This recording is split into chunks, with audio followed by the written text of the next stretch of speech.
Have you ever felt trapped in a constant state of financial worry, gripped by fears of loss and lack that never seem to subside? Day after day, you find yourself chasing opportunities, chasing external outcomes, yet no matter how far you run, safety eludes you and fulfillment slips further away. But the truth is, the abundance you long for is not out there. It has always been within you, within your mind, within your heart. In this video, you will discover how to harness the power of your inner world, how to align with the law of abundance, and how to turn each thought, each word, and each action into a building block for a life of wholeness, prosperity, and freedom. This is a journey from financial anxiety to inner liberty, from comparison and scarcity to peace and overflow, from waiting on the outside to living as if everything you need is already yours. The prison of financial anxiety, the most terrifying prison, is not built of cold stone walls or locked behind iron gates. It is constructed in the silence of the mind. It is the place where every thought of lack, every memory of failure, every obsession with the fear that tomorrow will collapse piles up into invisible chains.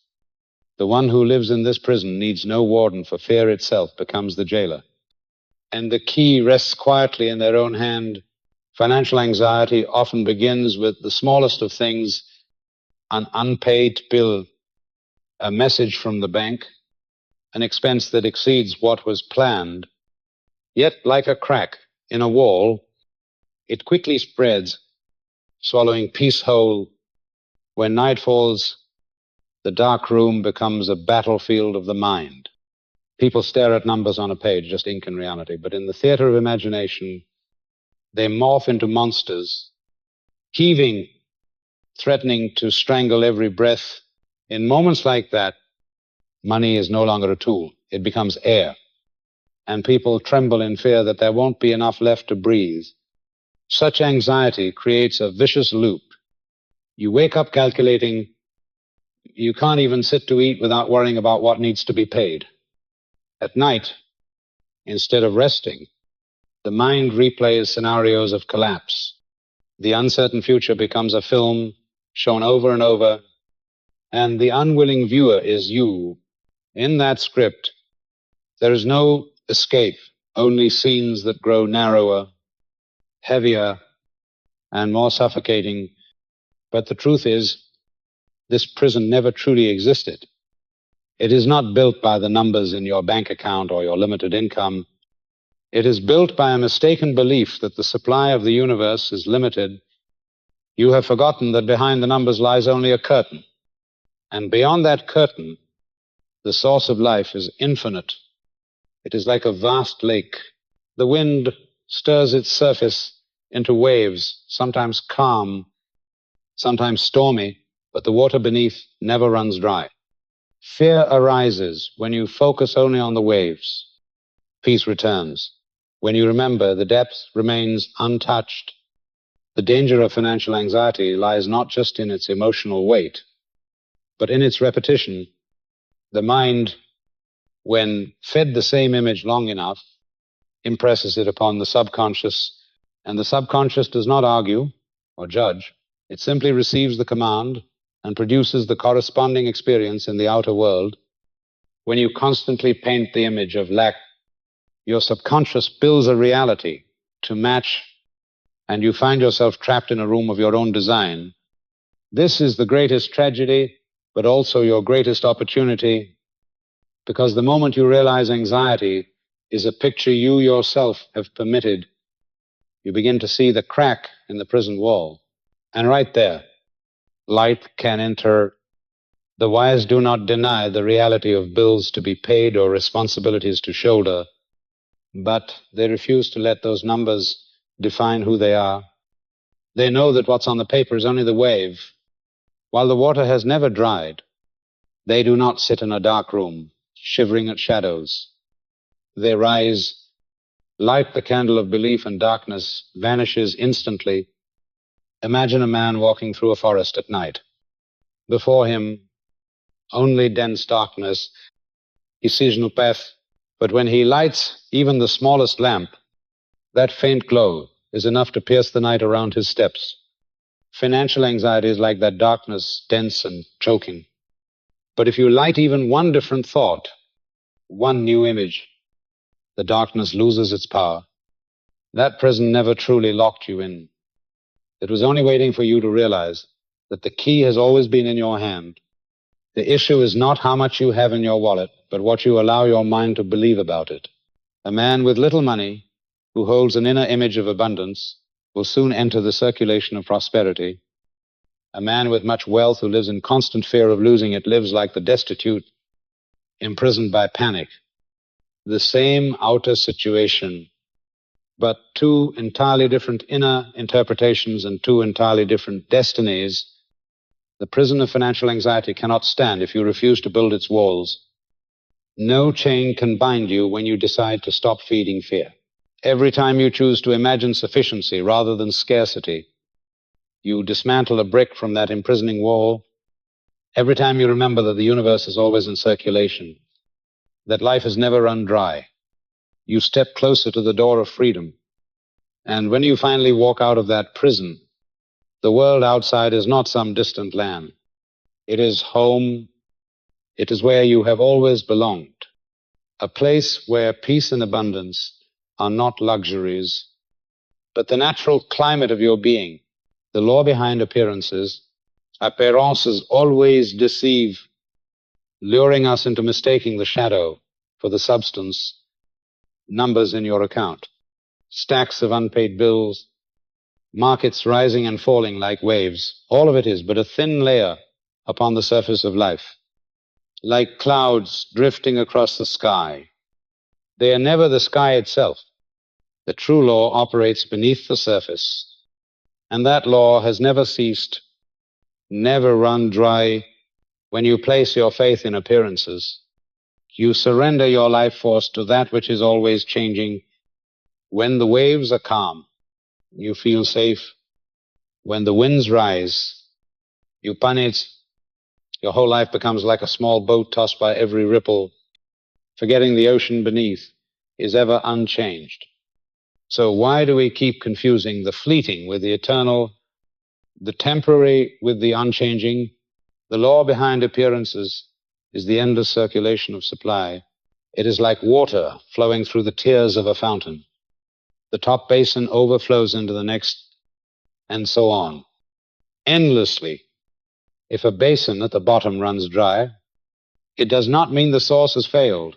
It simply means circulation is delayed. Yet the one who stares at the empty basin becomes afraid, cries out that the source is gone, and falls into despair. Meanwhile, the one who trusts in the flow above remains calm, knowing that with patience, the water will return, so the lack you perceive is never real. It is merely a delay, never the substance. How many times have you rushed to judgment based solely on appearances?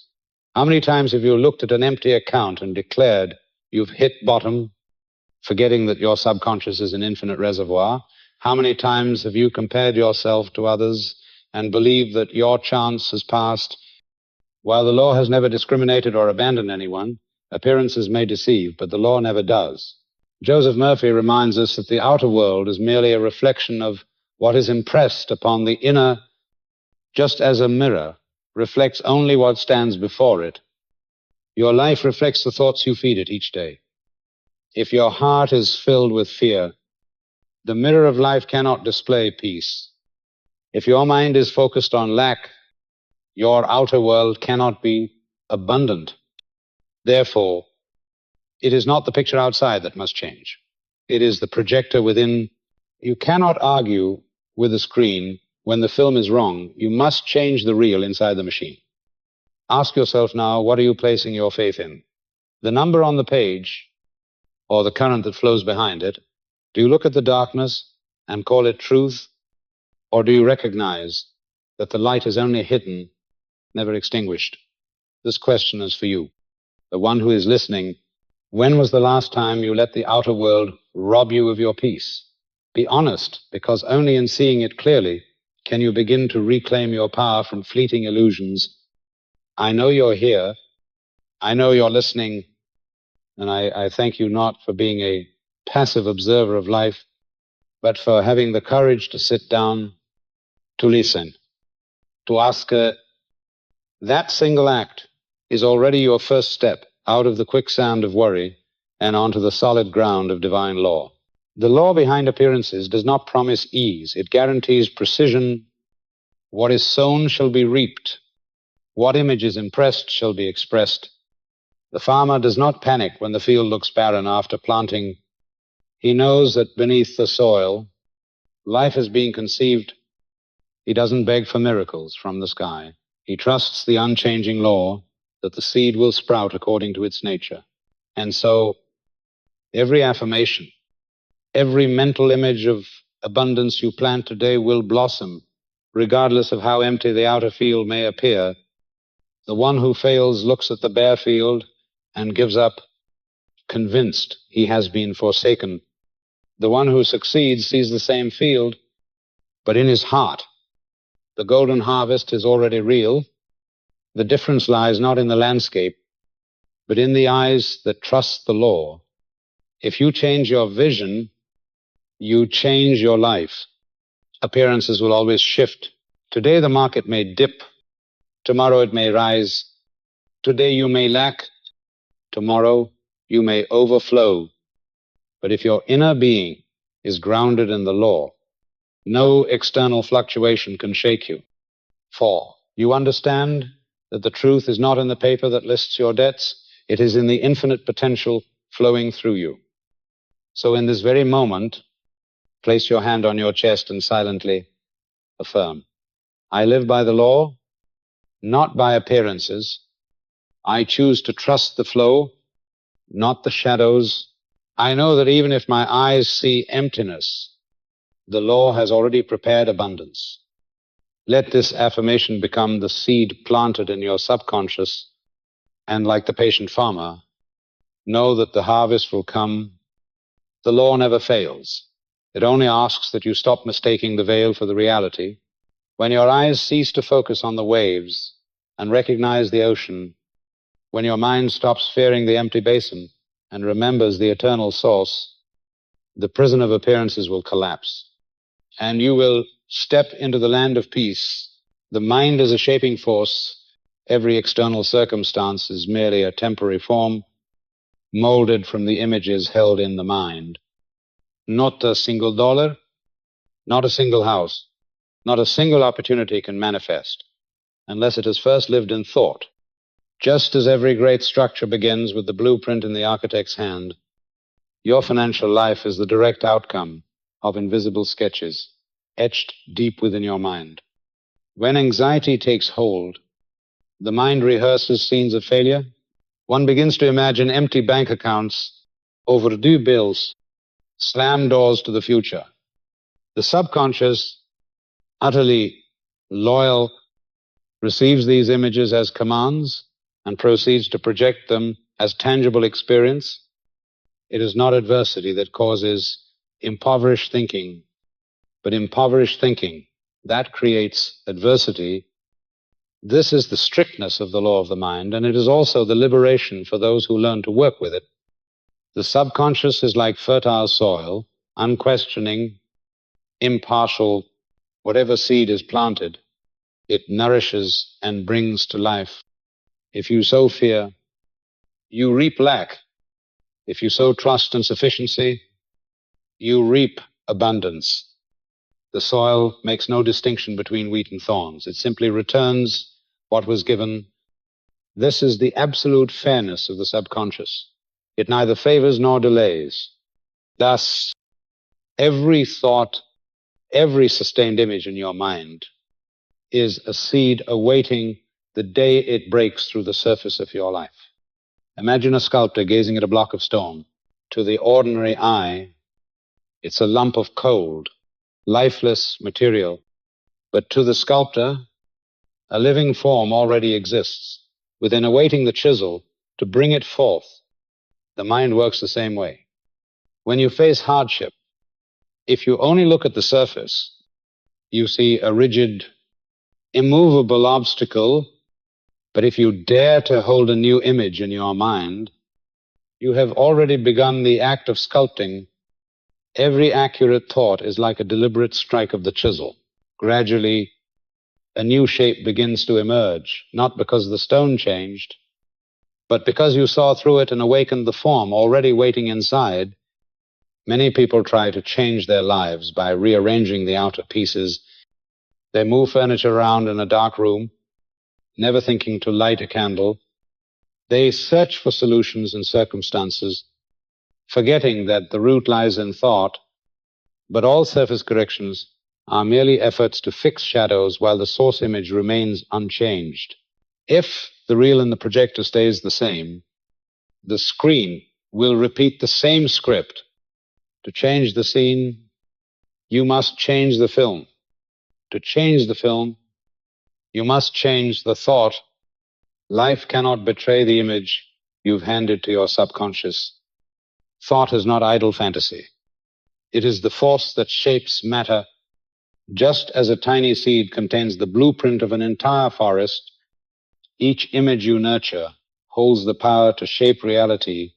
When you concentrate on a vision of sufficiency and feel the peace of every need already met, you are planting a new seed. The subconscious receives it, nurtures it, and soon people, events, and opportunities begin to appear to fulfill what you have imagined. There are those who once found themselves buried in debt, yet instead of painting more disaster in their minds, they changed their thinking. Each night before sleep, they imagined themselves signing checks in full, feeling relieved, seeing a table full of food, a stable home. Gradually, new opportunities appeared, unexpected income flowed in, help arrived from unlikely places. Outsiders called it luck, but those who understand the law know it was the inevitable result of properly planted thought seeds. The mind is the architect, and life is the construction. If your heart draws only blueprints of lack, the structure of your life cannot shine with brilliance. But if within your soul there is a steadfast image of abundance, then even if the outer world seems delayed, even if the surface appears barren, the subconscious will continue its quiet work until the inner image is made real. The law does not care how many times you've failed. It does not care how badly you've fallen. It only knows to replicate what you deeply impress today. Let every thought you hold become a precise strike of the chisel, a clear stroke of the pen, a seed of abundance. Look at the stone block of circumstance through the eyes of a sculptor, not through the lens of fear. Sow in the soil of your subconscious visions of peace, not disaster scripts. Once you understand that the mind is the shaping force, you will no longer waste your energy chasing shadows. You will focus on the source, on the blueprint, on the seed. And from there, your life must transform as surely as the screen must reflect the new reel, as surely as the field must sprout according to the seed planted. Freeing the inner creditor, there exists a creditor far harsher than any bank or financial institution. The voice inside yourself, it does not send invoices nor knock on your door, but it whispers daily a silent verdict. You made mistakes. You were careless. You are unworthy. This inner condemnation is what leaves many exhausted long before any material debt is ever recorded on paper. Financial anxiety does not stem solely from a lack of money, but from memories of poor decisions, missed opportunities, and a cycle of regret that never ends. Each time you recall them, it is as if you write another heavy invoice and post it on the door of your heart. The inner creditor collects not in money, but in energy, confidence, and peace. Joseph Murphy emphasized that self-condemnation is one of the deepest causes of anxiety and failure. For when you believe You are unworthy. You erect a wall that blocks the flow of prosperity. The law of supply never ceases, but guilt and shame transform you into the one who rejects the very current, trying to pour through you. Forgiveness of self is not denial or justification. It is simply the removal of obstacles, so the river may flow once more. Imagine a garden left abandoned for years, overgrown with weeds and thorns. A gardener stands before it, shakes his head, and assumes the soil is dead. But the truth is, the ground remains fertile, awaiting only to be cleared. Forgiveness is like pulling up those weeds, freeing the soil of the soul so that new seeds may be planted. If you keep feeding the accusatory voice, you are watering thorns. But if you choose to forgive, you open the way for a new season of planting. Can you recall the last time you blamed yourself for a financial mistake?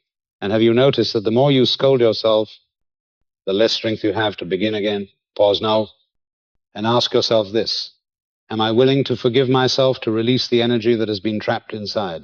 This answer is more vital than any number on your expense sheet.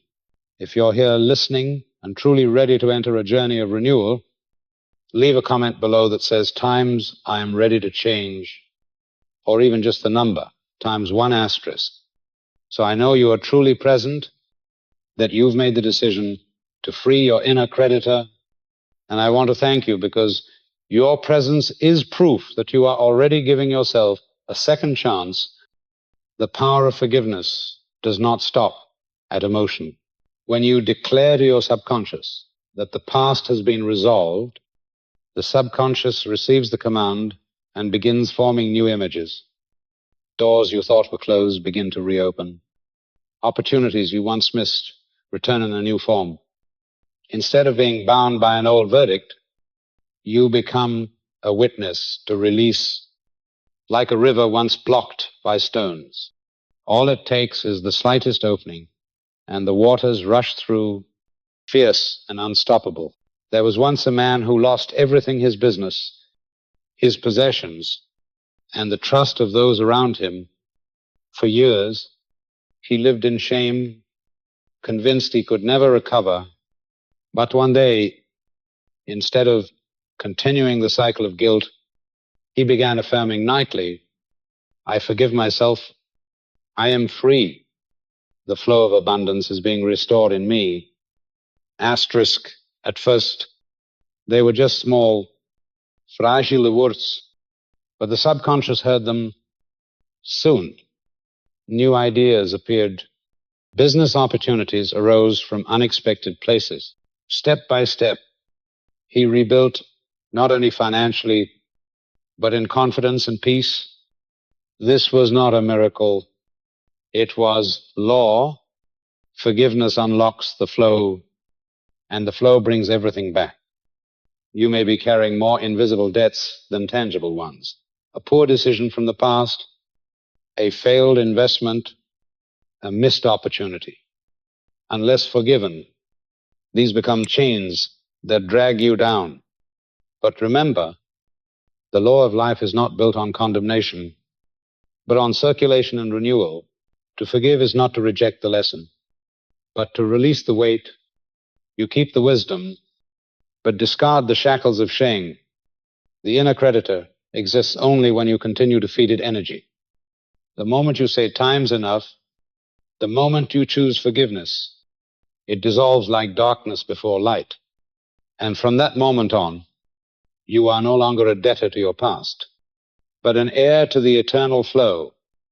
Give yourself permission to step out of the prison you've stayed in far too long. Outside is the atmosphere of freedom, of movement, of new beginnings. Imagination is treasure.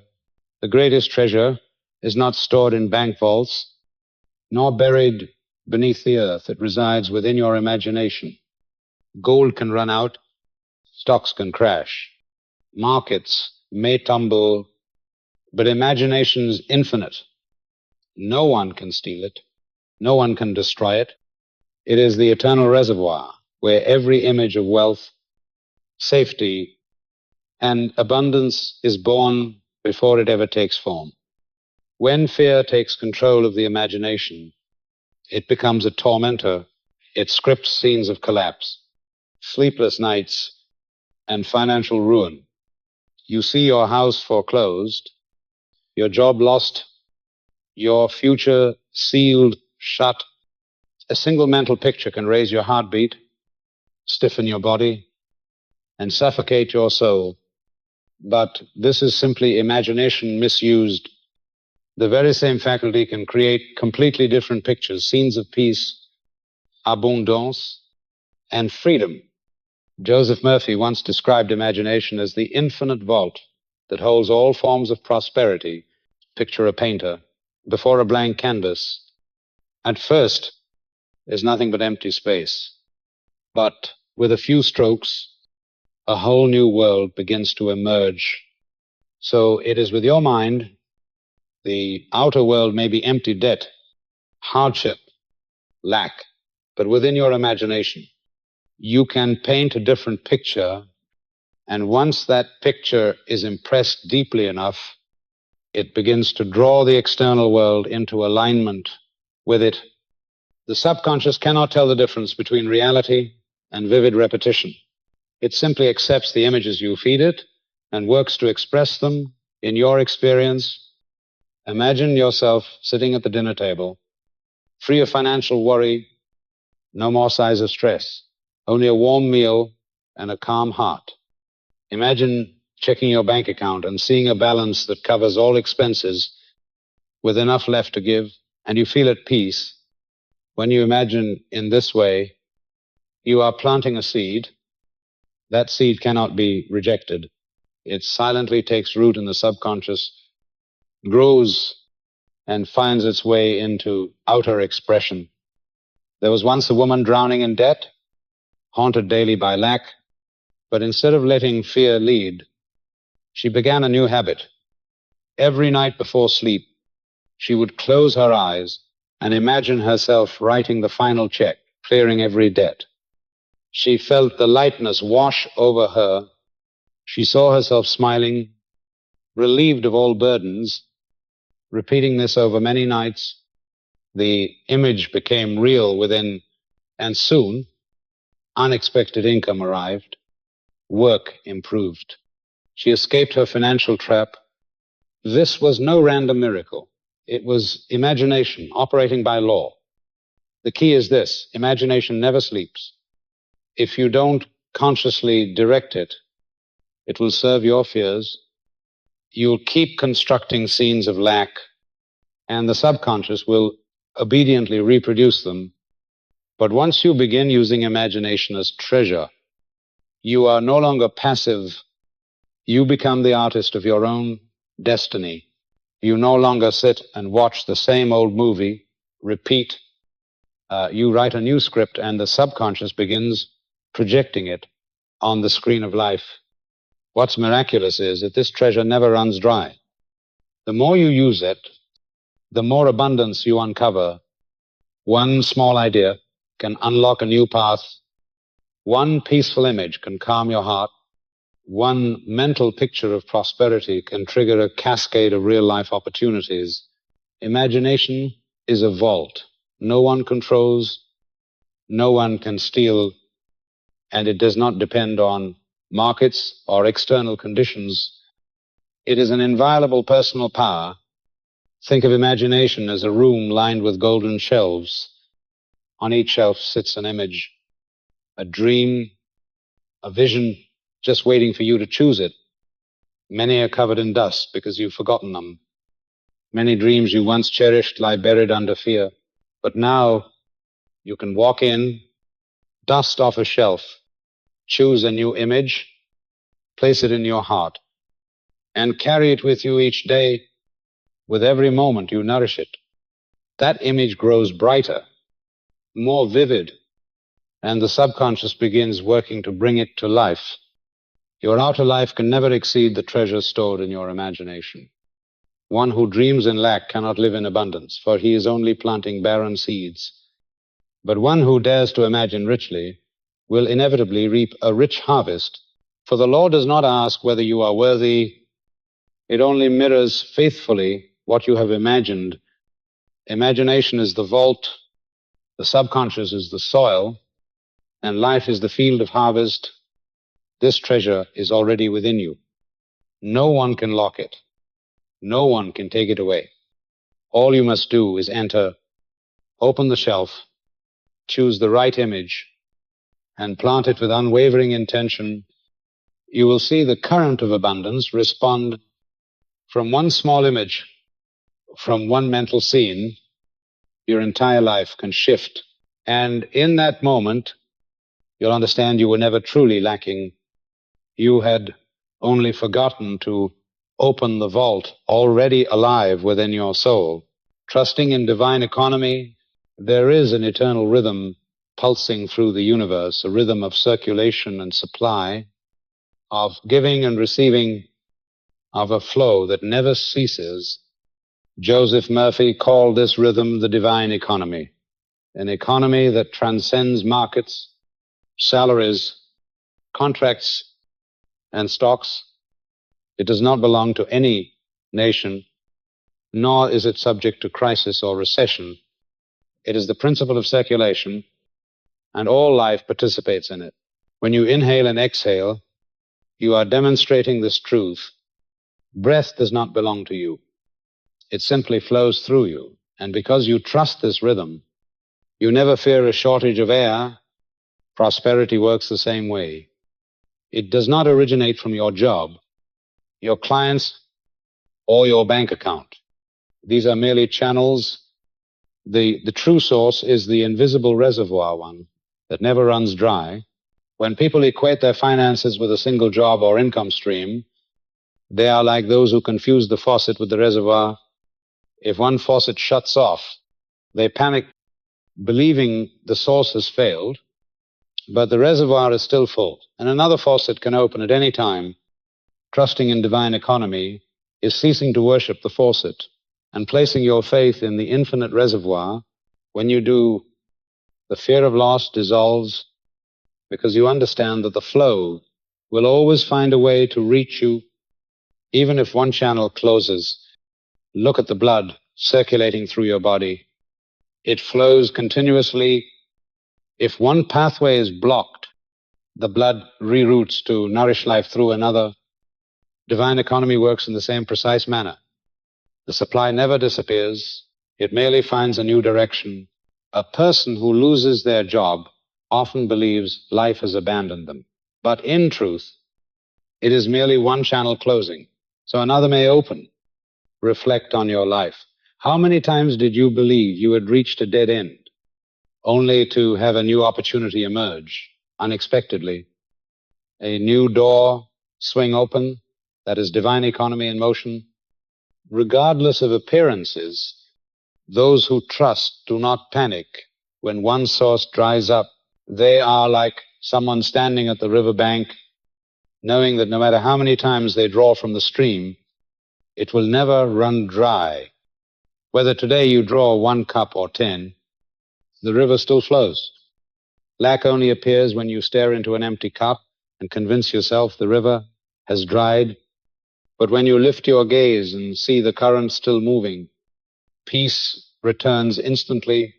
Murphy advised that whenever you feel financial panic, remind yourself, I do not live by a single income. I live in the endless flow of divine economy. Asterisk, this affirmation reopens the internal channels, signaling to the subconscious that it need not cling to just one avenue. When you stop fixating on one door, others open. When you stop believing that supply depends on the number in your bank account, opportunities will appear from unexpected directions. Divine economy also frees you from the fear of giving. In human economies, we are taught that giving means having less, that to give is to lose. But in the law of the divine, giving is how you enter into circulation, and circulation ensures return. Just as you exhale without fear, trusting that your next inhale will follow, Life becomes blocked only when you try to hold your breath. Money and resources are the same. Those who cling tightly out of fear of lack are the very ones who block the flow.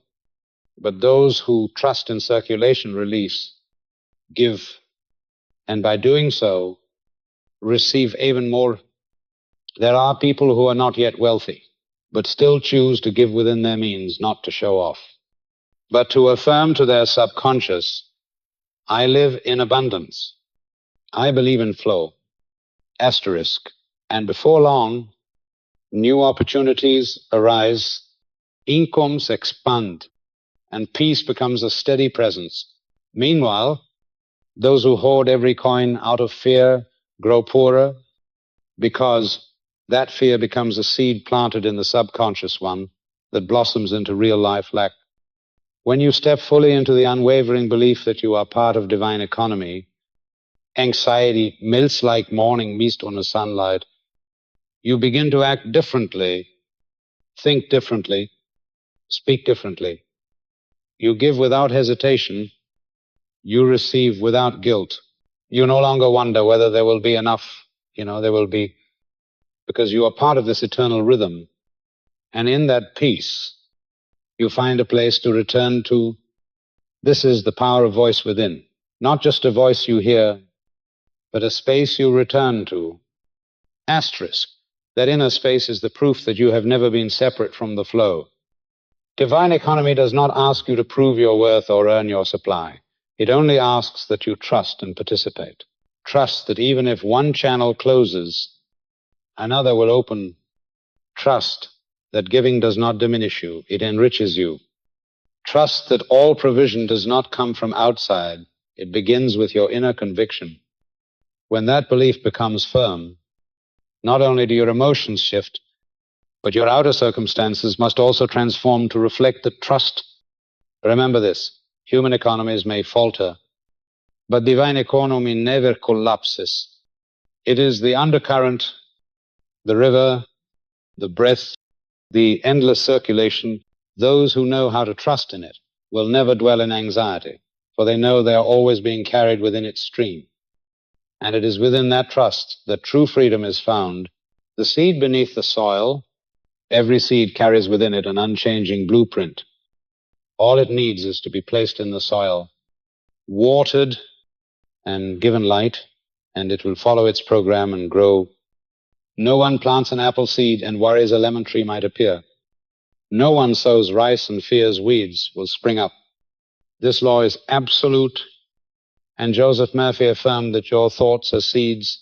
Every image, every affirmation, every belief you plant in your subconscious will germinate and express itself through a corresponding circumstance. Sow anxiety, and you reap anxiety. Sow faith in abundance, and you reap abundance. The law does not judge, does not discriminate right from wrong. It simply returns what you give it.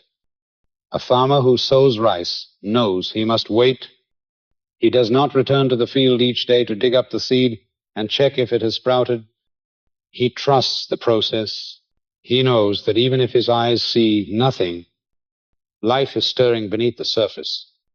This is the very trust we must hold in relation to the subconscious and the laws of prosperity.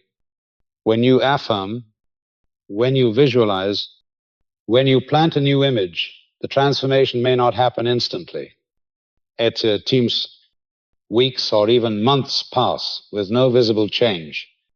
But like the seed in the ground, life is working silently, breaking the shell, forming roots, preparing to emerge. The mistake many people make is failing to trust this hidden phase. They sow for a few days, then become anxious, worried that the seed has died. They rush to plant a new seed.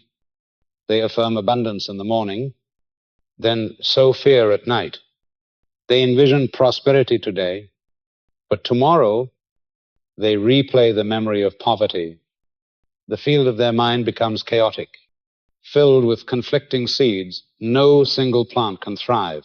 Meanwhile, the person who steadily sows one consistent image holding it like a lantern in the night, will inevitably see it rise into reality. Picture an empty field in winter. The surface is barren, cold, seemingly lifeless, but beneath the soil, millions of seeds sleep silently, waiting for the spring sun.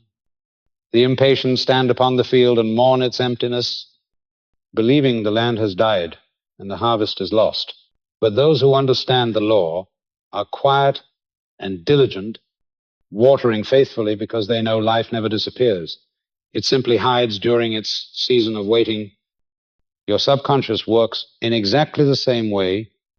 Every image you plant, even when no result is yet visible, is waiting for its appointed season to rise. There was once a man drowning in debt, yet every day he affirmed, I live in the endless flow of divine abundance. Asterisk. He repeated this faithfully day after day, month after month. Outwardly, nothing seemed to change. At times, things even grew more difficult. But inwardly, the subconscious was germinating, and then new opportunities appeared. Unexpected connections opened, and gradually he rose out of debt and into prosperity. Had he given up before the results showed, the seed would have been pulled up before it had a chance to grow. The seed in the soil teaches us an essential lesson. Trust the invisible process. When you plant a thought of prosperity, tend to it with gratitude, with visualization, with steady belief. Do not dig it up to test it. Do not swap it out for a new one simply because results are slow. The law needs time, and time is your ally, not your enemy. Any delay is merely external. Beneath the surface, the process is unfolding perfectly, preparing for breakthrough. The one who remains steady in faith is like the farmer who stays calm in front of the empty field. The panicked farmer ruins the harvest. The steadfast one reaps in due season. The subconscious does not require your brilliance, only your loyalty to the image you've chosen. Plant an image of abundance, nurture it daily. Then let the law operate in its divine rhythm. Remember, a single grain of rice can feed a family.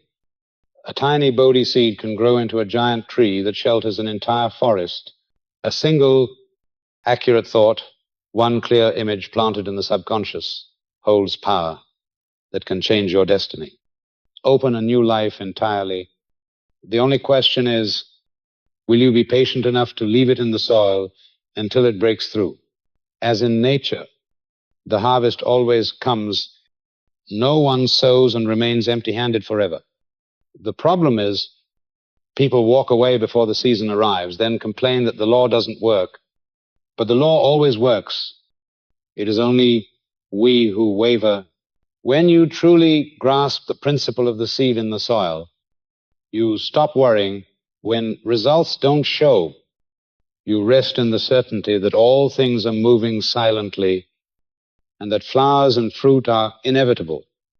So learn to live in quiet faith, plant images of abundance, tend them with gratitude, and then be patient as the season unfolds. The surface may seem barren, but beneath it, an entire garden is growing, and when the time is right, you'll be amazed by the power of a seed so small, yet capable of birthing an entire forest. Gratitude is electromagnetic current. Gratitude is not merely a polite gesture. It is an invisible current, a powerful frequency that amplifies and multiplies everything it touches. Joseph Murphy affirmed that gratitude is the electrical wire connecting your thought to the infinite source, just as a power line transmits energy from the power plant to a single light bulb. Without that connection, there can be no light. Without gratitude, the seed of prosperity planted in the mind cannot fully germinate. When you are truly grateful, you are not only acknowledging the presence of good, you are opening the gate for more of it to pour in. A farmer plants a seed in the soil, returning each day to water it, to tend it, Even when he sees no green sprout, every drop of water is an act of gratitude, an inner certainty that life is stirring beneath the surface. If he doubts and neglects it, the seed will wither. So it is with the mind. Every positive affirmation you plant in the subconscious is a seed, and gratitude is the current that keeps it alive. Even when results are not visible, you give thanks, you smile, you trust that what you've hoped for is drawing near, and this steady attitude anchors your energy, preventing the fragile sprout from being torn up by doubt. Observe those who live with deep gratitude. They don't wait for something extraordinary to be thankful. They give thanks for a warm bed, a simple meal, morning light, a stranger smile. This reverence for the small builds a powerful frequency, a current that brightens everything it touches. As they bless the little things, the subconscious receives the message. This is someone living in abundance, and because the subconscious is faithful, it arranges reality to reflect more of that wealth. In contrast, those who complain also send out a current, but it is reversed. It burns and destroys. The one who constantly says, I have nothing, everything is hard, I never have enough, is sending that declaration into the subconscious, and the subconscious, loyal as always, accepts it as law. As a result, they live within the very climate of lack they've summoned.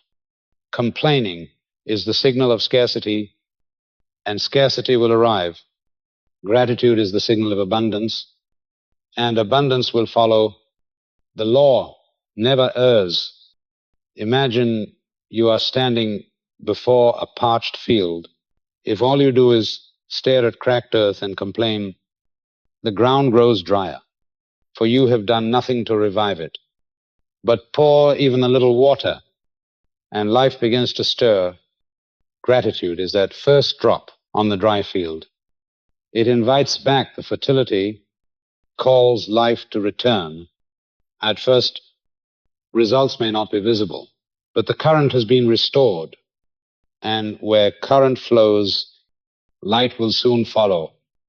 Murphy once told the story of a woman drowning in debt, yet each morning she wrote down 3 things she was grateful for, no matter how small: the roof over her head, her strong legs, a friend who always encouraged her. As her attention turned toward good, her inner energy shifted, and from that shift came new opportunities, unexpected help, and eventually she paid off every debt. This was not coincidence. It was the natural effect of gratitude in motion. Gratitude acts like a magnet, drawing toward you all that matches its frequency. Every time you say times thank you, you are declaring, I have received, I am living in sufficiency. Asterisk, and the subconscious, ever obedient, must match that declaration in your lived experience.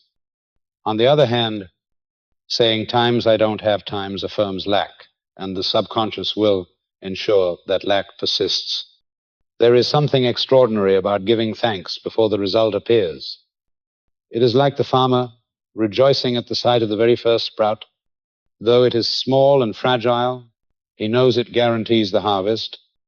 When you express gratitude for what has not yet arrived, you are announcing your certainty that it times will times, and the law must respond to that certainty. You can practice this even when your bank account is empty. Every time you check your balance, instead of shrinking in fear, whisper a silent times thank you. Thank the circulation of money. Thank the capacity within you to generate wealth. Thank the infinite source that is still moving behind the scenes. Each time you do, you shift the signal you're sending to the subconscious, and gradually the subconscious will mirror that frequency through opportunities and outcomes that reflect sufficiency Gratitude also nourishes inner peace. It slows your heart, deepens your breath, softens your worry. In this calm state, imagination becomes clearer, and ideas that lead to prosperity surface with ease. It's no accident that many people discover financial solutions after they stop complaining and start giving thanks. They have changed their frequency, and the solution was already waiting at that new frequency. A practical way to cultivate gratitude is by writing it daily. Every morning or evening, list at least 5 things you genuinely appreciate, no matter how large or small. When pen touches paper, you are transmitting a powerful signal to the subconscious. The more you write, the more you will see how little lack truly exists in your life. This awareness restores the current, making energy more abundant. Remember this: you cannot feel gratitude and lack at the same time. If you are truly grateful, you have already stepped out of the climate of fear, and when the atmosphere of your inner world shifts, the sky of your outer world will shift too. Life is a mirror. Gratitude is the smile you offer the mirror, and the mirror must reflect that smile. When you live in gratitude, you naturally open the door to generosity. You stop focusing on what you must hold on to and begin longing to share. And this giving strengthens the current, allowing more to flow through you. The one who closes up in fear will always feel depleted. The one who opens through gratitude will grow continually richer. Gratitude is a simple test, but a powerful one. Right now, close your eyes and name 3 things you are genuinely grateful for.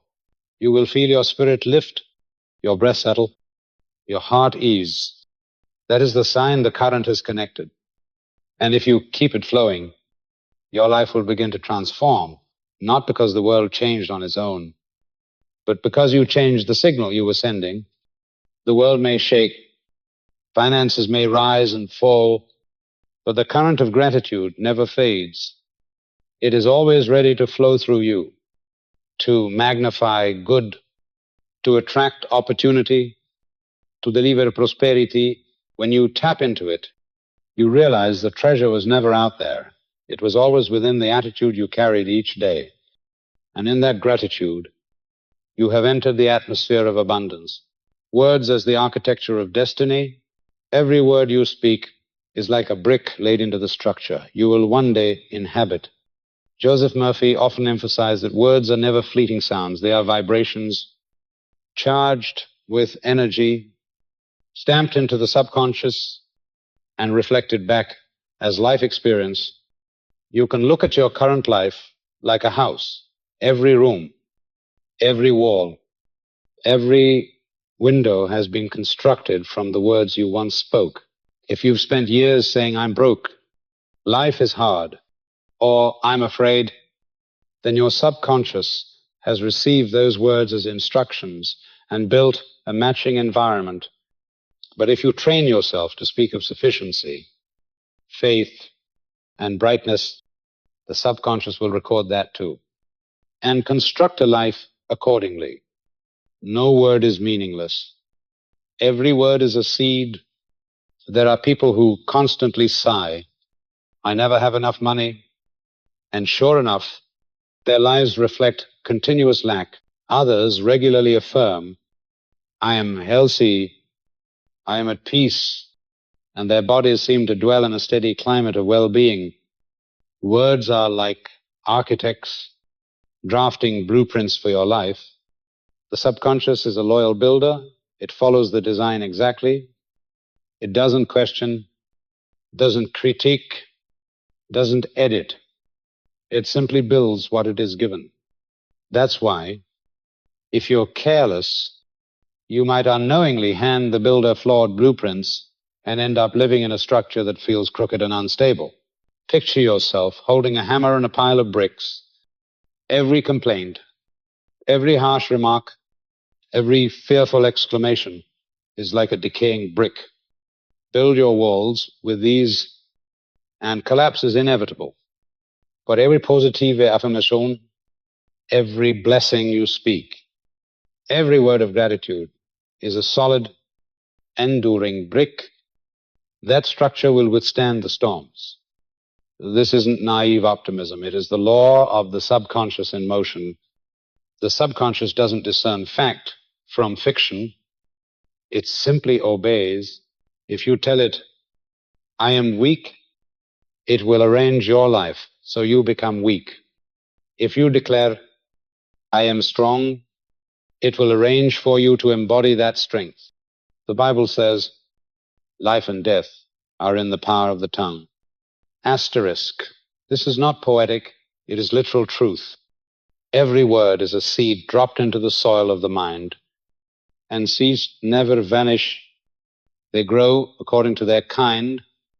The one who constantly speaks negatively is sowing weeds, and should not be surprised when their field grows thorns. The one who trains their tongue to speak good is planting healthy grain and will enjoy a rich harvest. Murphy once told the story of a businessman who had failed for years. His constant refrain was, I never succeed. That phrase became deeply rooted in his subconscious, and naturally, it became true. Only when he deliberately replaced it with, I am successful in everything I do, did his life begin to shift. At first, results were subtle, but because he persisted, the subconscious began redrawing the blueprint, and opportunities for success began showing up repeatedly. His words changed the architecture, and the builder simply followed. You've likely experienced this, saying something hopeful and noticing a stroke of good fortune soon after, or uttering something negative and watching things spiral. This isn't coincidence, it's the law of reflection. Words activate the subconscious, and the subconscious arranges circumstances accordingly. So guard your words as you would guard treasure. Don't allow phrases like, I'm miserable, I can't take this, or I'll never get what I want to leave your mouth. Every such phrase is a chisel scratching at the foundation of your destiny. Instead, speak the reality you wish to see. I am living in infinite supply. I am capable of facing any challenge. I am healthy and full of life. Asterisk. These aren't just sounds, they are commands, and when the subconscious receives a command, it obeys with perfect fidelity. Try this simple practice. Each morning upon waking, say 3 positive affirmations aloud. Speak them so the sound vibrates through the air and your body. Each evening before sleep, repeat them again. Within a few weeks, you'll feel a shift. Your inner state will brighten. Your faith will strengthen, and life will begin aligning. This is the power of words, the architecture of destiny being built day by day. Don't forget, the words you speak to others return to you. When you bless others, you sow blessings for yourself. When you curse, you plant destructive seeds that will revisit you. Let your words become instruments of building, healing, and uplifting, because everything you say will circle back. Magnified in this noisy world, it's easy to let negativity slip from the tongue as a reflex, but the wise learn to pause, to choose words deliberately, like architects selecting materials. If you don't want to live in a decaying house, don't lay decaying bricks. If you want a solid, bright, spacious home, choose only good bricks, and those bricks are your daily words. Words can open doors or close them, build bridges or walls, ignite light or extinguish it. When you understand this, you'll speak with more care. You'll dare to be silent when no good word comes to mind, and dare to affirm boldly when power is needed. The house of your destiny is under construction. Be sure it is strong, radiant, expansive, and filled with peace, because you will be the one living in it, living beyond comparison. Comparison is a subtle trap into which the human mind easily falls. The moment you look at someone else's success and immediately feel inferior, you've unknowingly signed a contract with lack. When envy seeps in, the subconscious receives your message. There is not enough for me. Asterisk. And like a loyal mirror, it reflects that scarcity into your reality. Joseph Murphy reminded us that prosperity is not a pie with limited slices. One person receiving more does not mean you get less. Prosperity is a river. The more streams that branch out, the more freely the water flows. Picture two candles side by side. One burns brightly without dimming the other. In fact, together they cast more light and drive away more darkness. The increase of another never threatens your abundance. It only confirms that the law of increase is at work. But the human mind often clings to an invisible measuring stick. When someone else prospers, we fear we're falling behind. When someone else rises, we feel we're being left behind. This shrinking mindset creates internal contraction, blocks energy, and interrupts the flow of abundance. The person who lives beyond comparison knows that times what is theirs cannot be taken from them. Asterisk. Just like every leaf on a tree receives its own sunlight, no leaf needs to compete with another. You have your own light, your own nourishment, your own path. When you understand this, your narrow vision dissolves and your heart opens in blessing. Each time you genuinely bless another's success, you plant a seed of abundance in your own subconscious, and it must bloom accordingly. There was a man who lived in bitterness, constantly observing others grow wealthy while he remained stuck. Each time a friend bought a new car or moved into a larger home, he silently cursed them. The result, his life stayed closed, constricted only when he realized that by cursing others, he was cursing himself. Did things begin to change? He developed a new habit, blessing every success he saw. I bless your abundance. I bless your joy. Asterisk. And gradually, his life began to transform new business opportunities, fruitful relationships, and a growing sense of peace. This wasn't luck. It was law in motion. Comparison also hides in your inner dialogue. Every time you tell yourself, I must go faster, earn more, be as good as so-and-so, asterisk, you're building a prison of your own making. You trap your mind in an endless race, chasing shadows. Even when you have plenty, you feel like it's never enough. True freedom is not about outpacing others. It's about realizing times you are on your own rightful path. Think of a symphony orchestra. Each instrument has its part. The violin does not need to play the drums, and the drums do not need to play the flute. When every instrument plays its role, the whole symphony is beautiful. If the violin envies the trumpet, the music becomes chaos. Life is the same. Your role is yours alone. Your prosperity is never threatened by another's. It is nourished from the same infinite source. One day, you will realize this truth like a ray of light shattering the prison of comparison. You will feel joy when witnessing another's success, because a voice within will whisper.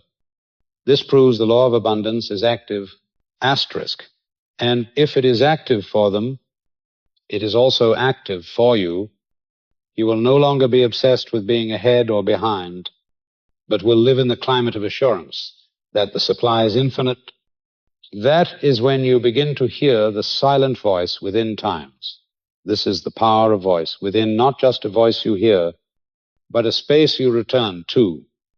Asterisk, a quiet place that reminds you your portion is always enough. Asterisk, you are never in lack because another has more. Living beyond comparison makes you more generous, more peaceful, and deepens your gratitude. You no longer rush to catch up, nor despair over falling short. You look at your life and realize you have exactly what you need for your own growth. And this contentment unlocks creative energy, opening doors to new opportunities. Those trapped in comparison are so preoccupied with others that they forget to care for their own seeds. But those who rise above comparison devote all energy to cultivating their own field, and the harvest arrives sooner. If you feel jealousy or irritation when others succeed, take that as a sign to return home to yourself. Remember, they haven't stolen your portion. They are simply proof that the river of abundance is still flowing. And when you step into that river with trust, you will see that its waters also flow toward you. The law is always fair. The supply never runs dry, and your portion has always been there, waiting for you to receive it. Living beyond comparison doesn't mean abandoning goals or giving up the will to grow. It means choosing a different inner posture. You still expand, you still pursue, but not to keep up with someone else. You do it to fulfill your own God-given potential. When you rise from your own center, you rise with freedom, and your growth becomes sustainable. And in that freedom, you'll see you were never truly lacking. The infinite supply is not divided. It only flows complete and whole. For all the stillness before growth, in every cycle of nature, before life bursts forth, there is always a still moment. The seed lies motionless beneath the soil, wrapped in darkness, with no sound to announce the life that is preparing to emerge. The impatient look at the bare patch of earth and doubt, but the wise understand it is this silence that becomes the foundation for what's about to bloom. The same is true in the spiritual life. Before external changes become visible, you must first enter a state of inner stillness, where the mind becomes quiet and the subconscious can receive new images. Joseph Murphy consistently emphasized that the subconscious responds most powerfully when the mind is at peace.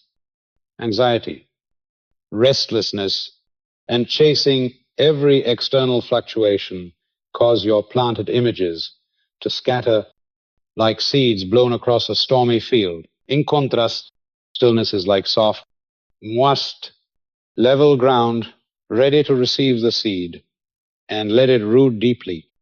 This is why in moments of quiet before sleep or during silent sitting, the subconscious becomes most receptive to the affirmations and visions. You offer it. Picture a calm lake at sunrise. When the wind is still, the water becomes a perfect mirror, reflecting the sky with crystal clarity. But when the wind stirs, the waves distort the image, and nothing remains clear. Your mind works the same way. In stillness, the subconscious captures the image you want to plant in full detail. In agitation, that image breaks apart, and the subconscious cannot build from a fragmented blueprint. If you wish to see true growth, you must step into the quiet, where the image is reflected whole. Many people complain that they affirm, they visualize, yet their reality remains unchanged. The reason? They are planting their seeds in a storm of worry. They affirm abundance, then instantly deny it with doubt. The seed can never take root. Only when you learn to pause, to breathe deeply, to rest in stillness, does the subconscious open and receive the command. In that moment, you no longer argue with circumstances or torment yourself with fear. You simply rest in the quiet assurance that the law is already at work. Recall the times when answers came only after you stopped trying so hard. Perhaps you wrestled with a problem all night, finding no solution until the next morning during a peaceful walk. The idea arrived fully formed. That was not coincidence. It was the result of a quieted mind. In stillness, the subconscious finally has the space to rise and offer what was already waiting, like a gentle stream, only heard when the wind stops. Solutions only appear when the mind is silent. Murphy once shared the story of a man buried in debt. Each evening, He sat quietly and repeated only one phrase: peace, stillness. The infinite supply flows through me. Asterisk. At first, his mind resisted, haunted by numbers and fears. But after several weeks, his mind began to settle. In the quiet, clear ideas arose, ways to reorganize his work, new collaborations. Soon, his finances turned around. The breakthrough didn't come from frantic effort, but from allowing the law to work through stillness. The stillness before growth is not stagnation. It is like winter in nature. On the surface, trees are bare, the soil seems hard, but inside, sap is retreating to the roots, preparing for spring. If you understand this law, you will no longer fear the periods in life that seem still. You will know that the subconscious is working quietly, preparing for the next surge. Worry is like digging up the seed to check if it's growing. Stillness is trust, it says. The seed is doing its work. You can begin practicing stillness before growth with simple steps each day. Set aside a few minutes just to breathe, to become aware of the air moving in and out. When anxious thoughts arise, don't resist them. Let them drift like clouds across the sky. Then softly repeat an affirmation like times I rest in the infinite supply times, or times I'm at peace and supported. Asterisk, repeat this gently, and you will begin to notice a shift. The mind softens, the subconscious opens, and the seed of prosperity is planted more deeply. Stillness also preserves your energy. The anxious person exhausts their life force in endless internal dialogues running in circles, going nowhere.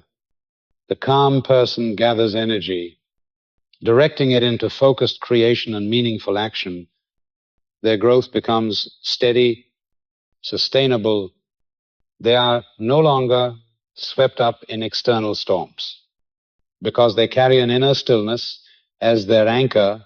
Let stillness become an essential part of your journey toward abundance. Without it, you only react to the surface.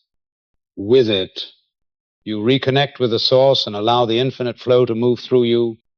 Just as the earth needs a fallow season to regain fertility, your mind needs stillness to nurture new seeds. From that quiet soil, growth will surely come, not rushed by anxiety, but guided by the steady rhythm of eternal law, flowing in harmony with generosity. The rhythm of life is always a cycle of giving and receiving. You inhale, then exhale. The ocean rises, then falls. A tree reaches up to absorb sunlight, then offers its shade to the earth. All of creation illustrates a sacred law, that to hold back is to wither, but to release is to allow life to circulate. When you close your heart in fear, clinging to every coin, every opportunity, you are building a dam that blocks the river, and water that is held back too long becomes stagnant. But when you open your heart, when you are willing to share, willing to give, you rejoin the circulation of abundance, and the divine law must then send fresh waters your way. Joseph Murphy emphasized time and again, you never lose when you give in faith. You simply participate in the breath of the universe. A farmer never weeps as he casts his seeds into the earth. He knows that what leaves his hand will return multiplied in the harvest to come. So it is with the generous soul. They know that giving is not losing. It is sowing into the field of blessing. And the subconscious receives this act as a powerful command. I live in abundance. I have more than enough to share. Asterisk. Once the subconscious absorbs this belief, life must respond with matching prosperity. Many block the flow because of fear.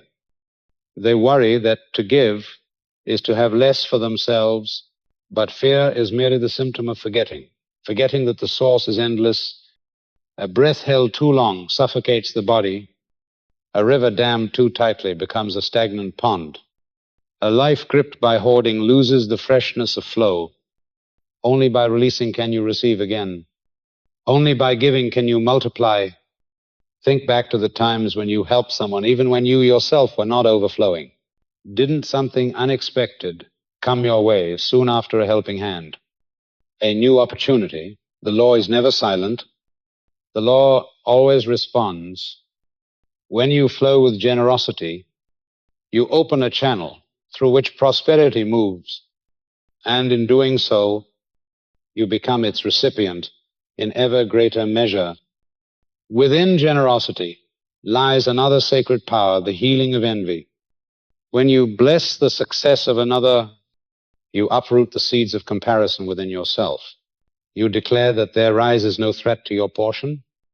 In fact, it's evidence that the law of abundance is active in your environment and you're included in that sacred flow. The generous soul does not compete because they live in a climate of trust that there is always enough. So I ask you this. Have you ever experienced a moment when a small act of giving brought you more peace and joy than anything you held on to? If so, I invite you to share it with me.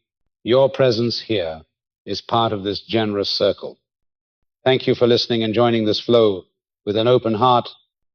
Picture yourself standing before a vast field with a handful of seeds in your palm. If you let fear hold you back and keep the seeds in your pocket, they will wither and die. But if you trust and plant them, the whole field will respond in kind. Life works the same way. Your subconscious is fertile soil. It wastes nothing. If you sow generosity, it multiplies into a rich harvest. If you plant selfishness, it grows into constriction. And poverty, giving, is not only about money. It may be a timely word of encouragement, a smile, a helping hand, an idea shared with sincerity. Every act is a seed in the flow of life. When you train yourself to give in faith, you're forming a new subconscious pattern, a pattern of abundance. And that pattern will restructure your outer world in alignment with expansion. Do not think of generosity as loss. Think of it as breath. You exhale and then inhale. Each time you release, you make room for more to flow in. Life abhors a vacuum. The universe rushes to fill every space you open. That's why the most generous people are often the least afraid. They know this law never fails. When you understand that you are merely a channel, you will feel truly free. You are not the source straining to create everything yourself. You only need to remain open so the river may flow through you. The water never runs out, and you cannot run dry when you are in the current. True freedom comes when you know you are not bound by the fear of lack, but continually nourished by an endless supply. Flowing in harmony with generosity is an invitation to release constriction and step into divine circulation. And when you do, you won't just shift your finances, you will transform your mental climate. You will live with ease, with peace, with quiet trust. And that is the atmosphere your subconscious needs to produce a harvest of abundance. The courage to declare abundance. At the root of financial anxiety lies a belief that what you have is never quite enough, that you're always one step short of safety, one step short of happiness, one step short of stability. But this is a bottomless trap, for when you accept the idea of lack, no matter how much you accumulate, your mind will whisper, still not enough. Asterisk, Joseph Murphy emphasized that there is no affirmation more powerful than the declaration made in the present moment, I am already enough. I live in fullness. I lack nothing that is necessary for the wholeness of my life. To make this declaration requires courage because it contradicts every external condition trying to convince you otherwise. When bills pile up, when your bank account is low, when the markets tremble, Every signal screams at you. You are lacking. Asterisk. But the law of the mind teaches a different truth, that circumstances do not create consciousness. Consciousness creates circumstances. If you accept lack in your inner world, life will mirror it. If you declare abundance within, your subconscious will begin to arrange conditions to reflect that very truth. Picture a farmer standing before a barren field. If he accepts what he sees as the final reality, despair will follow. But if he gazes deeper into the seeds beneath the soil and declares, the rains will come, the seeds will rise, asterisk, his unwavering belief empowers him to keep nurturing the land and waiting for the harvest.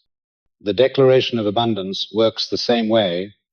It does not depend on the appearance of emptiness, but on the trust that the supply is already in motion and will arrive at the right time.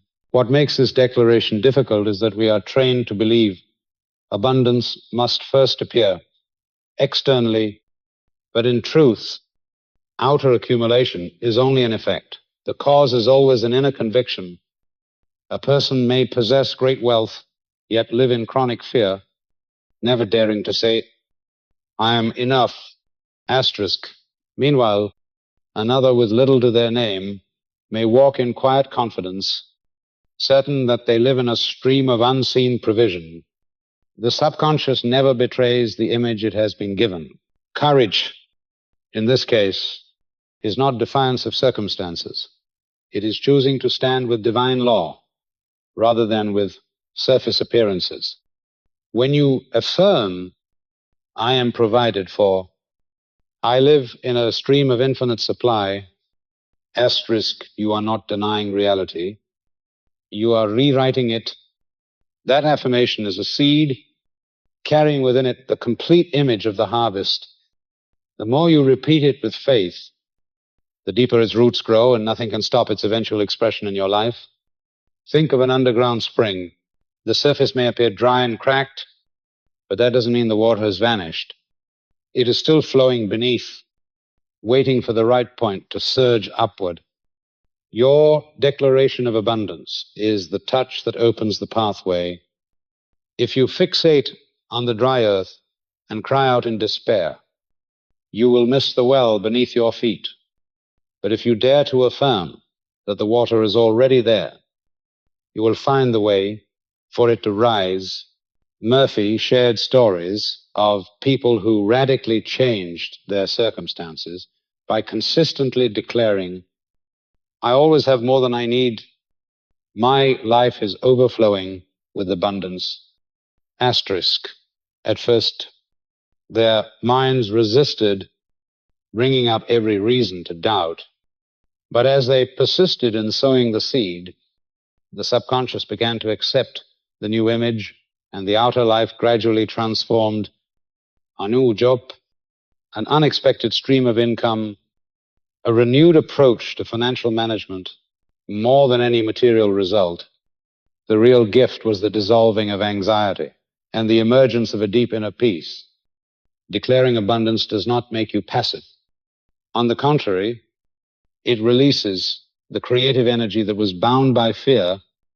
When the mind is no longer haunted by a sense of lack, it gains the space to see solutions, to recognize opportunities, and to act with clarity. Many people only discover their creativity after choosing to live in the inner climate of sufficiency. When fear retreats, imagination flows, and the next step becomes clear. There is also great power in this declaration because it breaks the cycle of postponed joy. For so long, we tell ourselves, when I have more, then I will feel at peace. When I get there, then I will be happy. Asterisk. But this pattern only prolongs the experience of lack. When you dare to say, I am enough right now, asterisk, you anchor yourself in the present moment, and that present becomes fertile ground for prosperity to blossom. The subconscious only understands the now. It does not respond to distant conditions. It responds to vivid, living affirmations in the present tense. You can begin your practice simply each morning as you wake, say softly within yourself, "Today I live in abundance, asterisk." Let that phrase feel real, not as a hope, but as a fact.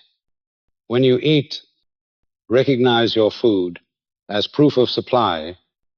When you breathe, remember that the air is infinite and free. Each moment of awareness deepens the image of abundance in your subconscious, and gradually your external world must reflect that inner truth. The courage to declare abundance is not a one-time act. It is a way of living. It calls you to repeatedly choose the law over fear, truth over appearance.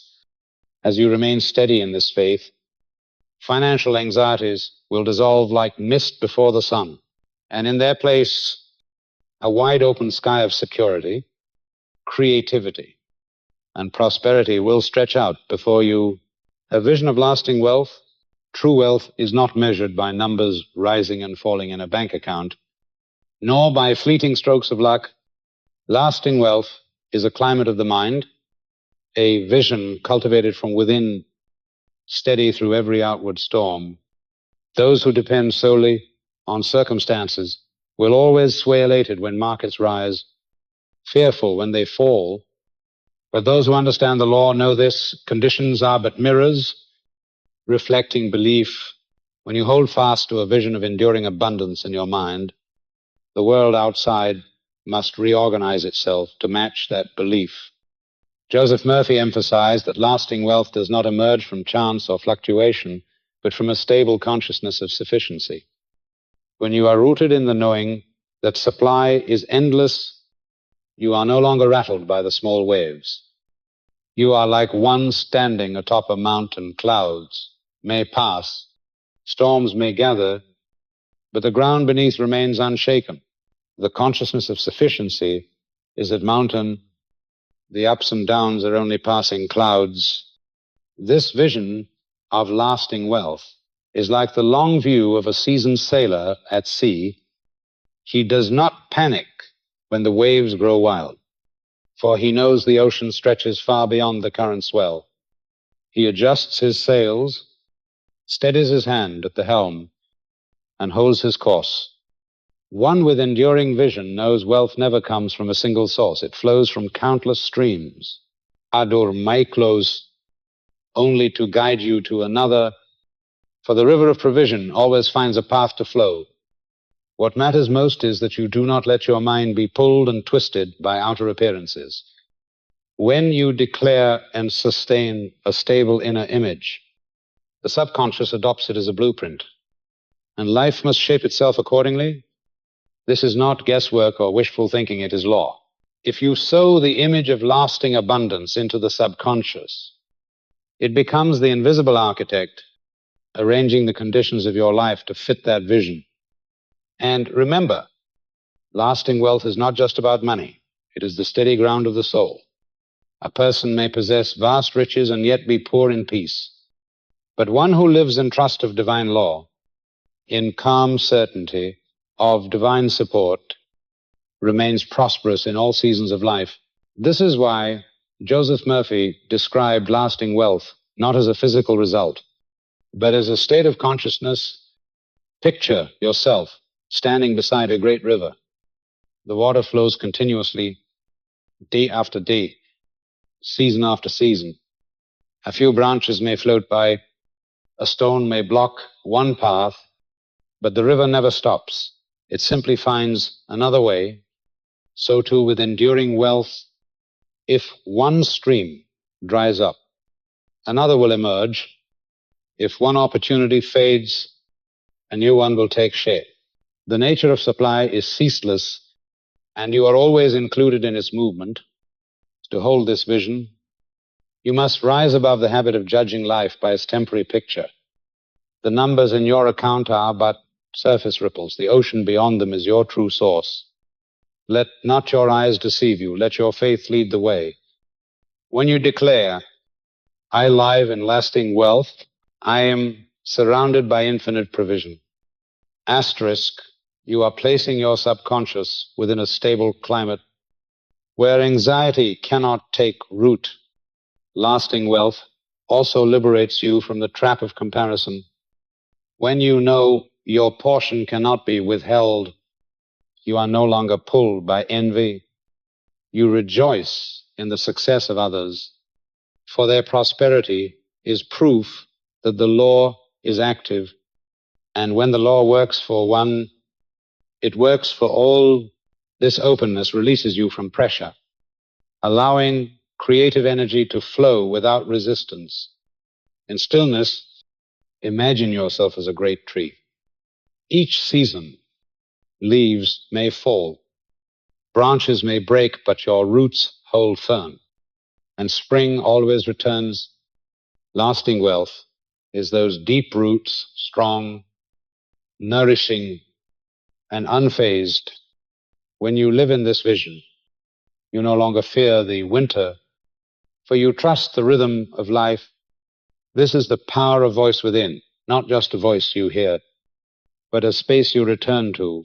Asterisk, asterisk. When you return to this inner space, you will see the truth clearly that infinite supply has never left you. It is not merely a sound you hear, but a presence you dwell in, where lasting wealth is the natural climate. To keep this vision alive is to stop letting outer conditions control your emotions. You learn to remain still in the midst of the storm, to hold your faith steady, and to act from peace when the mind is calm.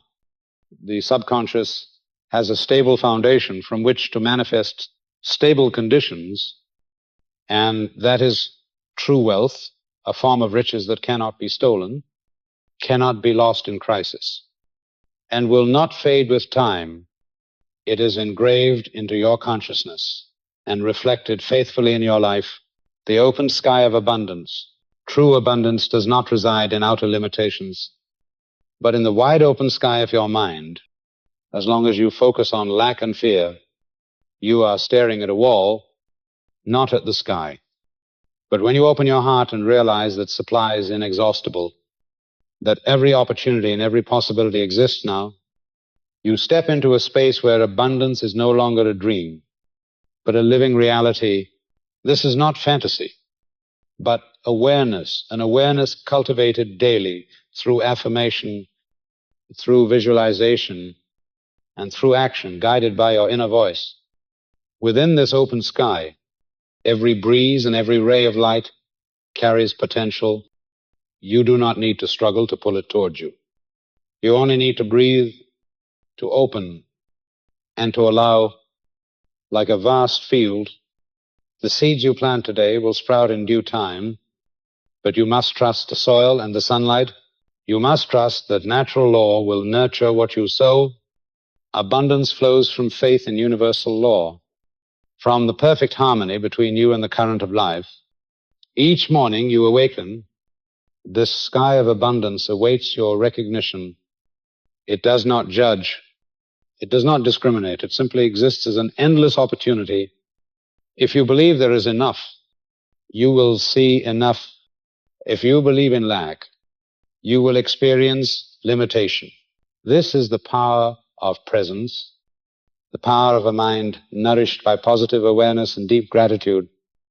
Imagine us standing in a vast valley, the open sky stretching out before you. There are no ceilings, no walls, only radiant light expanding in all directions. All your worries and outer conflicts are small compared to the expanse above. And you realize it is not the world that builds walls, but your perception. When you choose to open, when you choose to trust, abundance flows into your life like an unending river. The open sky of abundance is like a boundless ocean. The waves may rise and fall, but the sea itself is never depleted. When you learn to move with this current, you stop worrying about each wave. You begin to enjoy the vastness. You learn to fix your focus on the sky above rather than being dragged by the shifting tides. New opportunities, fresh ideas, and unseen resources will find their way to you, not through pressure or force, but through resonance between your consciousness and the rhythm of the universe. Abundance is not merely money or material things. It is life energy. It is health. It is creativity. It is your capacity to love and to give. When you understand this, you stop attaching wealth to numbers. You begin to measure it by your ability to be fully present, to live with the inner knowing that everything you need is already yours. That is real power, a power that does not waver with the times, that does not depend on circumstance, but is always available within you. This is the power of voice within, not just a voice you hear, but a space you'll return to. Asterisk, asterisk, when you return to this inner sanctuary, you feel with certainty that the sky of abundance is always open, always here. It is not something to search for out there, nor something to strain to achieve. It is already present, simply waiting for you to recognize and allow every breath, every belief, every wise action is a way of aligning yourself with that sky. The open sky of abundance also brings freedom in your choices. When you are no longer afraid of scarcity, you make decisions from confidence, from a sense of sufficiency.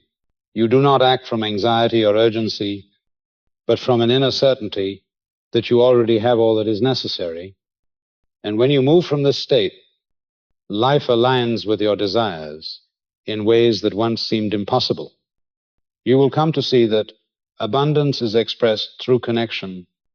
As you expand your vision, share your gifts, and love deeply, you receive not just material returns, but joy, peace, and a profound sense of harmony with the universe.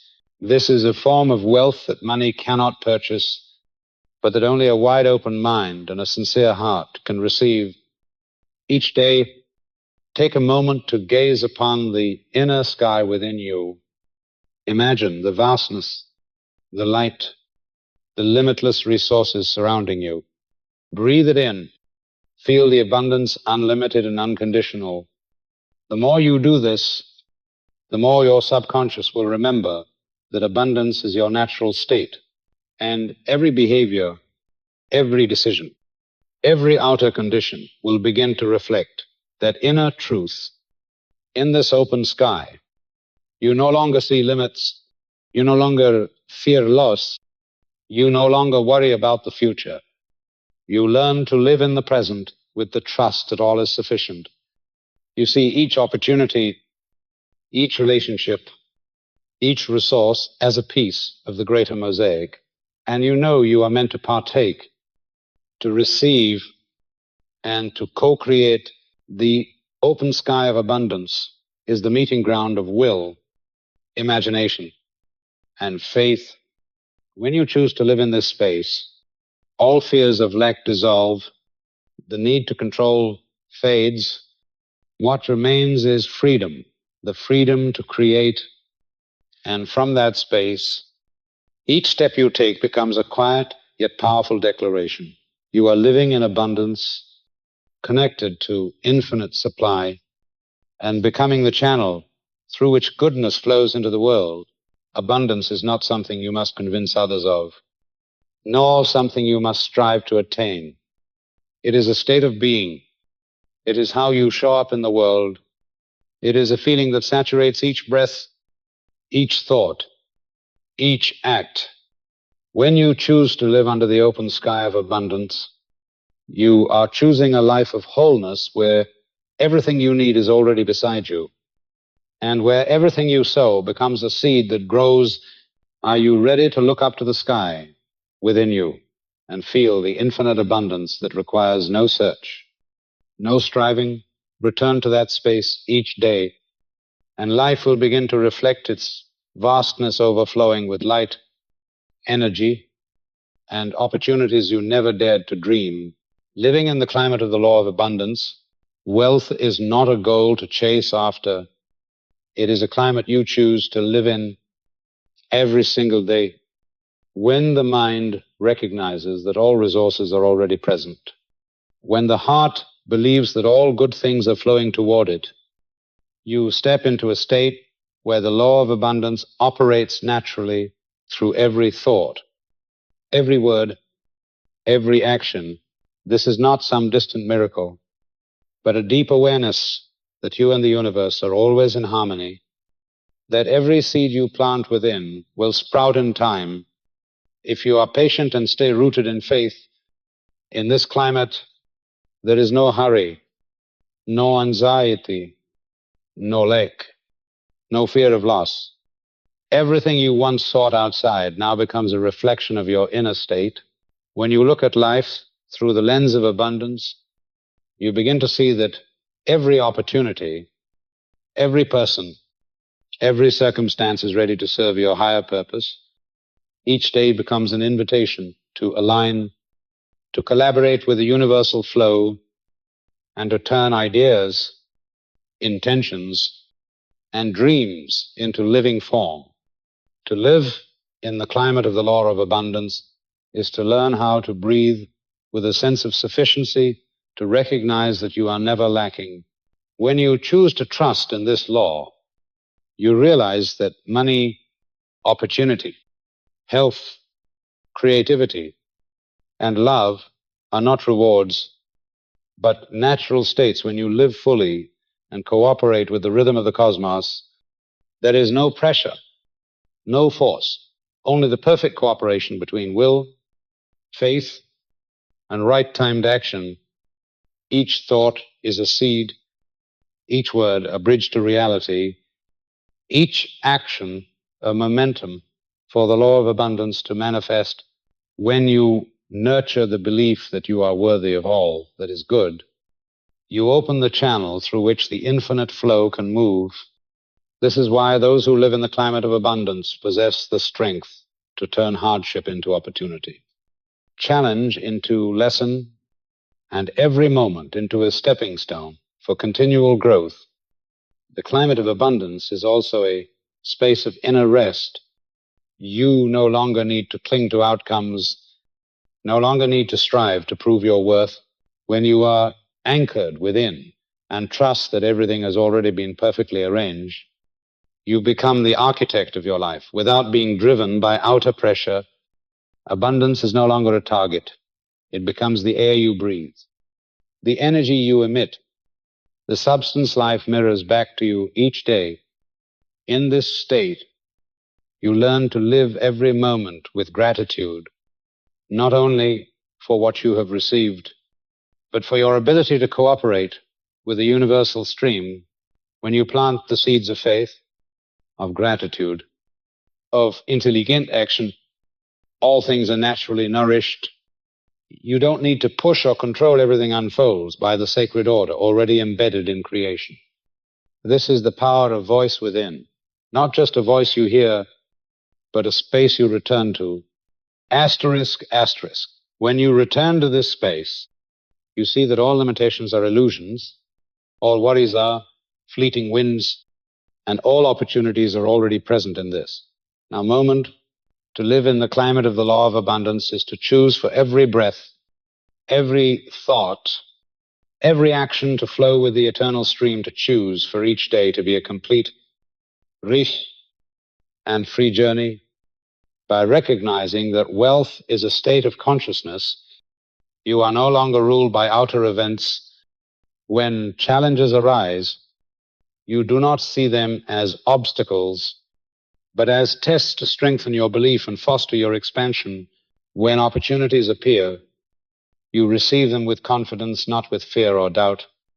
Everything that happens is the result of perfect cooperation between your intention, your belief, and the law of abundance operating from within. Living in this climate is also learning how to let go. Let go of fear of lack. Let go of the pressure to control. Let go of meaningless comparisons. When you let go, you create the space for universal energy to flow through you, for ideas, opportunities, and abundance to find you naturally. you learn to trust without needing to see the entire picture. You learn to move forward without controlling every detail. You learn to live with the absolute freedom that the law of abundance brings.